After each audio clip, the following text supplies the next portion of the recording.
Zbulohet roli i ish të dashurës së Safet Bajrit në ngjarjen e 10 gushtit të vitit 2018 në Shkodër, ku u vra Fatbardh Lici. Sipas dosjes hetimore të SPAK, Erja Ago ka transportuar në Tiranë pas krimit me këtë automjet Mercedes-Benz Astmer Bilalin, i cili dyshohet të jetë ekzekutori në vrasje, i mbështetur nga Safet e Behar Bajri. Sipas hetimeve, rezulton se pas vrasjes Safet Bajri qëndron në Shkodër, ndërsa Astmer Bilali largohet drejt Tiranës me Erja Agon, ku në kryeqytet strehoi dhe Behar Bajri. SPAK thot se vrasja e Fatbardh Licit është kryer pas komunikimeve intensive dhe të tensionuara mes Behar Bajrit e Astmer Bilalit me Ibrahim Licin. Dyshohet se përçarja e shokëve është nxitur nga Behar Bajri në shenjë hakmarrje për vrasjen e ish policit Boran Borçana, për të cilin dyshonte se e kishte kryer Ibrahim Lici.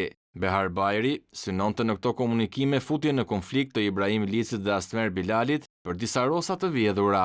Ndërkohë, Erja Ago ka ankimuar masën e sigurisë arrest me burg në gjykatën e posaçme të apelit, teksa ndodhet në spitalin e Burgut për shkak të gjendjes së rëndë psikologjike. Ereja është marrë në pyetje lidhur me këtë çështje edhe në kohën kur ndodhi ngjarja, por është lënë e lirë. Mbi akuzën për përfshirje në vrasjen e Fatbardh Licit kanë ankimuar masën në apel edhe 3 të dyshuarit, Safet Bajri, Astmer Bilali dhe Behar Bajri.